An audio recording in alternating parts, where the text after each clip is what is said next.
है और आज बाबा साहब की 132वीं जयंती को बड़े धूमधाम से मनाया गया। और आप देख रहे हैं संसद मार्ग पर जो ये व्यवस्था की गई, टेंट की व्यवस्था की गई, जगह जगह लोगों को जगह देने की व्यवस्था की गई। ये संसद मार्ग समारोह समिति के जो पदाधिकारी हमारे बीच में हैं, ओपी गौतम जी, ये जो संस्था है और आपको किस किस तरीके की परेशानी आई, क्योंकि लाखों लोग यहाँ पर बाबा साहब को माल्यार्पण करने आए थे।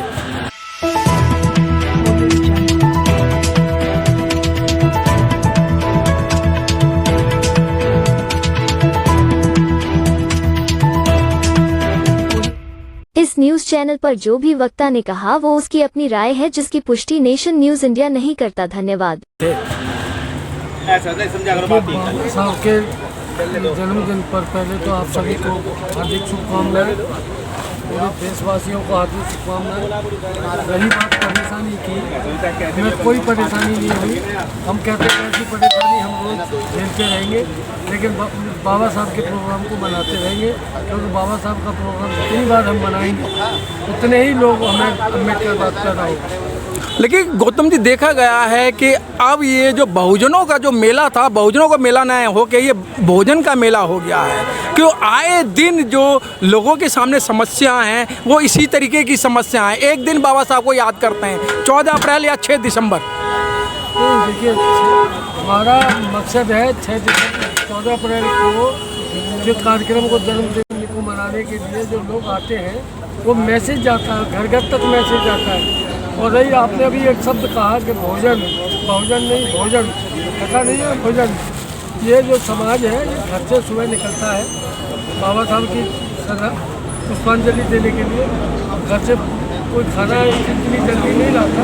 तो यहाँ जो हमारे पांडाल हैं, जो भी विभागीय पांडाल हैं, सामाजिक पांडाल हैं, सामाजिक संगठनों के पांडाल हैं, ये खाने की और पानी की और कोल्ड ड्रिंक की पता नहीं कौन सी व्यवस्थाएं करते हैं। और आज आप अभी भी देख रहे होंगे कि रेलवे वालों का स्टॉल अभी लगा हुआ है और यह खाना वितरित हो रहा है। और भी कई पंडालों पे है पानी की व्यवस्था हो रही है।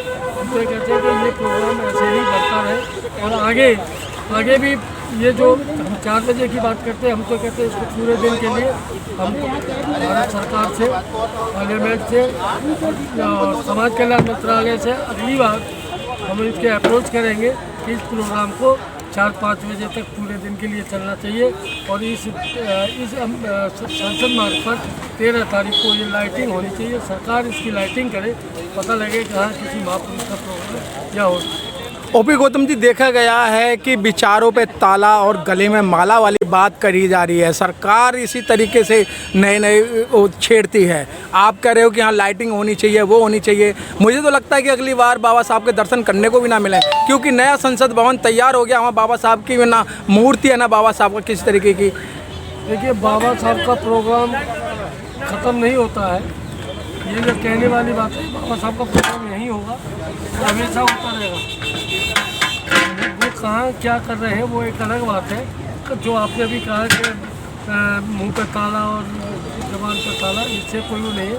कल भी यहाँ पार्लियामेंट स्ट्रीट पर शाम को गणेश की फ़ोटो बार बार स्क्रीन पर चलाई जा रही थी, बार बार उस पर चलाई जा रही थी। हमको मैसेज दिया गया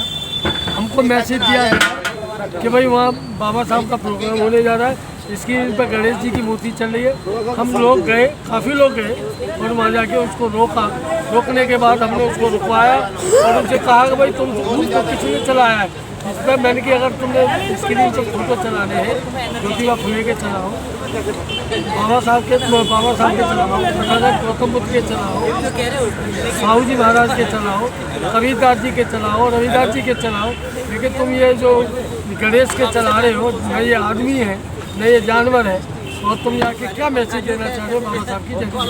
तो जब जाके वो हमसे कराया गया और उसकी हमने वीडियो कवरेज करा के उसका शायद पहुँच गया। तो गौतम जी, आपको इंडिया नहीं, आपको विदेश के लोग भी देख रहे हैं इस समय, आप क्या संदेश देना चाहते हैं आज 132वीं जयंती पर? हमारा तो ये संदेश है कि अगली हमारा जो दिल्ली और एनसीआर के जो लोग हैं 14 अप्रैल बाबा साहब की जो जयंती बनाते हैं वो कॉलोनियों में हम न मनाएं 14 अप्रैल के दिन, वो 14 अप्रैल के बाद जो भी सैटरडे संडे मंडे जो भी आता है उन दिनों में अपने मनाएं। और 14 अप्रैल को ज़्यादा से ज़्यादा पार्लियामेंट पर अब ये बाबा साहब को पुष्पांजलि देने आएंगे तो भारत सरकार भी हिलेगी और भारत सरकार भी समझेगी कि ये लोग एकत्र हैं।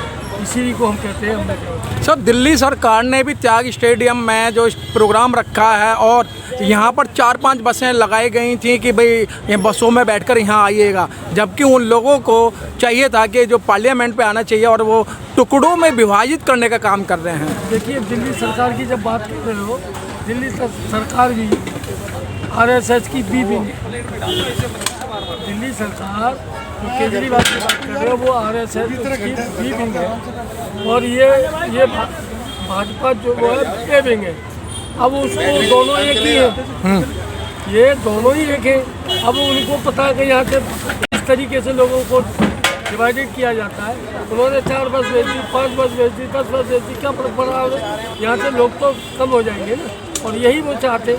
तो हमें उनकी जो स्ट्रेटजी है उसको हमें बात करना चाहिए और उस पर हमें अपना अगला प्लान, और वो भी अगला प्लान मीडिया पे नहीं मुक्त रूप से हमें अपनी मीटिंग करके हमें बनाना चाहिए कि इस तरीके से ये लोगों को सब गुमराह करते हैं और उसको हम दूर करते हैं। अगर आपने दिल्ली सरकार की बात की, कई साल से ये 14 अप्रैल के लिए ये कहते हैं कि हम दिल्ली सरकार पैसा देती है बाबा साहब के फंक्शन के लिए, बहुजन महापुरुषों के लिए। मुझे तो नहीं लगता ये कितने पैसे देती है। आज तक तो कई संगठनों ने मतलब अपनी एप्लीकेशन लगाई, किसी को नहीं मिला। और ये इनका आंकड़ा क्या है, उसको मापदंड क्या है, किसको ये देते हैं, ये भी हमें नहीं पता। और जो दिल्ली सरकार को जो SC/ST फंड आता है, शेड्यूल कास्ट के लिए जो फंड आता है, उसका भी आज तक नहीं पता लगा वो जा कहाँ रहा है। उसके लिए हमें सबको लोगों को अवगत कराना पड़ेगा, लोगों को तैयार करना पड़ेगा कि भाई जो हमारा पैसा है ये जो केजरीवाल सरकार है खा रही है। सर, क्या लगता है पहले से जो हर साल बाबा साहब की जयंती मनाई जाती है, पहली साल में और इस साल में क्या अंतर नज़र आया आपको? देखिए, पार्लियामेंट स्ट्रीट पे जो 2022 की बात कर रहे हो तो वो 2-3 साल बाद वो जयंती मनी थी और कोरोना के बाद में मनी थी, तो काफ़ी लोगों को तो पता ही नहीं था कब जयंती मनेगी। लेकिन सरकार ने भी इसकी एडवर्टाइज नहीं की थी, वो तो जो यहाँ की मेला कमेटी थी उसने ये तैयारी करके उसको तैयार किया है और तब जाके ये हुआ। तो फिर 2022 में इतनी भीड़ नहीं थी जो 2023 में अब की बार भीड़ है और लोगों ने बढ़ चढ़ के इसमें हिस्सा लिया है। सर, बहुत बहुत धन्यवाद आपका। Press the bell icon on the YouTube app and never miss another update.